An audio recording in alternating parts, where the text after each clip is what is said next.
Diamonds are often seen as symbols of eternal love, but behind this beautiful symbol lays a darker story. In Africa in the 1990s, trading diamonds often cost lives, and these diamonds became known as blood diamonds. Rebel groups would raid villages, forcing men to mine diamonds and turning captured children into soldiers. If anyone tried to hide a diamond, the punishment was severe.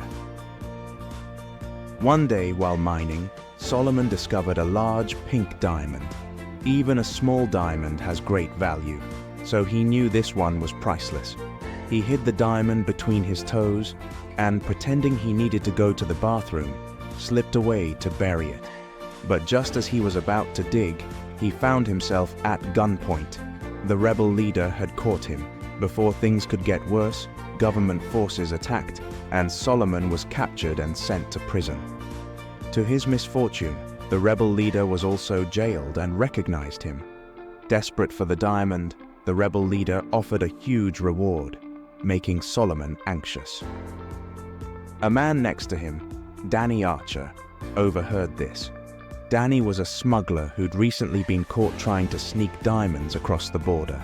Though he had connections who could bail him out, he knew his boss wouldn't forgive him for losing so many diamonds. Then he learned about Solomon's pink diamond, which was worth more than his entire stash. So he arranged to be bailed out, intending to get the diamond himself. After his release, Solomon began searching for his family, who were lost in the conflict. At a refugee camp, he checked lists of names, but didn't find his family. Meanwhile, news of the pink diamond had reached Danny's colonel, who ordered him to find it and pay off his debts or face death. Frustrated, Danny went to a bar to drink and met a beautiful woman named Maddie, who was actually a war correspondent looking for information on blood diamonds. Danny tried to avoid her questions, but they had a tense discussion about their different perspectives and parted on bad terms. Later, Danny found Solomon and asked about the pink diamond, but Solomon didn't trust him, knowing that people like Danny would discard him once he was no longer useful. When Danny offered to help find Solomon's family, though, Solomon was tempted to agree. Just then, rebels attacked, and Danny helped Solomon escape, using his mercenary skills. They evaded bullets and eventually found a hiding place, waiting for nightfall to continue their escape.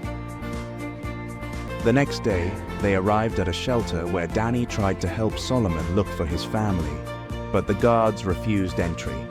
Fortunately, they met Maddie again, and Danny offered her inside information on the diamond trade in exchange for helping Solomon find his family. She agreed, and they flew to another refugee camp.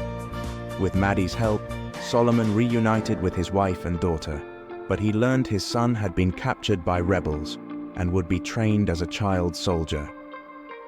Heartbroken, Solomon decided to go to the war zone to rescue his son, which was also what Danny wanted. Danny had no choice but to tell Maddie everything he knew about the blood diamond trade. He explained that smugglers would bribe customs officials to make the diamonds appear legally mined. Once across the border, these diamonds would be mixed with legal ones to make them indistinguishable. Large companies would hold on to these diamonds, creating scarcity and driving up prices, while marketing diamonds as symbols of love to encourage people to spend heavily on them. They headed toward the war zone in Maddie's car, but were ambushed by rebels. Danny took control of the vehicle and escaped, eventually crashing into a tree. Forced to flee on foot, they evaded capture and later encountered local militiamen who were known to protect villagers. Thankfully, the militia was peaceful and offered them shelter. The three of them were amazed by what they saw. It was a paradise in the middle of a war zone. The director welcomed them warmly and explained that this place was a shelter for children left homeless by the war. Here, the children could learn, play, and sing in safety. The three visitors joined the children and had a joyful time together until evening. Later, the female reporter found Archer, who was drinking alone, and they started talking. She learned that Archer had witnessed his parents' tragic deaths at 9 years old, and since then, he had been caught in the cycle of war. Over time, he realized the real reason behind the violence. People weren't fighting for peace, but for their own selfish interests. The reporter felt sympathy for him. The next day, the director drove them to a military camp where Archer met with his colonel. The colonel demanded that Archer lead him to the pink diamond.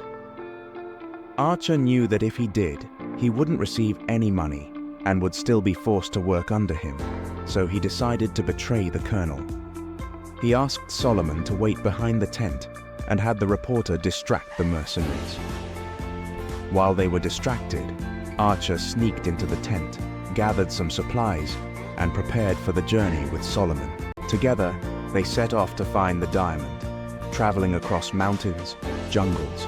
But a disagreement arose. Solomon wanted to save his son from the war zone, while Archer was focused on retrieving the diamond. Tensions flared, but Archer realized he needed Solomon's help, so he agreed to rescue the boy first. That night, they reached the rebel camp, but didn't find Solomon's son, so they resumed their journey to the diamond site. As they traveled, they bonded. They shared stories, smoked together, and helped each other climb through the rough terrain. Eventually, they arrived near the mine, but it was heavily guarded.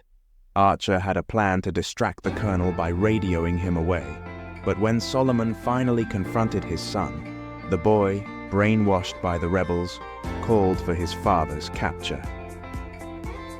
The next day, the rebels brought Solomon to their leader, who demanded that he dig up the pink diamond, threatening his son if he didn't comply. Suddenly, Archer's colonel arrived in a helicopter, and US missiles started firing, causing chaos. Seizing the moment, Solomon threw the rebel leader into the water. Amid the gunfire, Archer managed to save Solomon's son. After the fighting ended, the colonel demanded the diamond from Archer, threatening to kill him. Left with no choice, Archer convinced Solomon to dig up the diamond, intending to turn it over to save his life. As Solomon pretended to unearth the diamond, he and Archer fought back. Working together, they overcame their attackers. While digging up the pink diamond, Archer realized he had been shot, but urged Solomon to finish digging quickly. As soon as they retrieved the diamond, the colonel's men attacked again, forcing them to flee. Archer, unable to go further due to his injuries, asked Solomon to leave him behind. He handed Solomon the pink diamond and gave him the female reporter's contact, urging him to go. Solomon wanted to carry Archer, but Archer refused. After Solomon left, Archer called the reporter to entrust Solomon's safety to her and expressed his final thoughts. Following Archer's wishes, Solomon contacted the reporter, and they devised a plan. Solomon pretended to trade the diamond with a diamond company in exchange for help locating his family. During the transaction, the reporter secretly recorded everything and posted it online. The footage of the blood diamond trade caused a public outcry. Solomon testified at a hearing, exposing the truth behind blood diamonds. In response, over 40 countries signed an agreement to prevent the trade of diamonds from war zones.